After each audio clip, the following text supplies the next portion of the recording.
ಮೂಲ ಕಲ್ಲನ್ನ ಮಾಡಬಲ್ಲಿ, ತುಕ್ಕಿಯನ್ನ ಚದುರಿಸಬಲ್ಲೆ,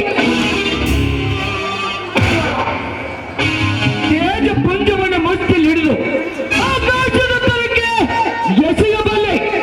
ಅಂದ ಮೇಲೆ ನಾನು ಸತ್ತನ ಮರುಗಳಾದ ಇಂಥವರ ಗತಿಯೇ.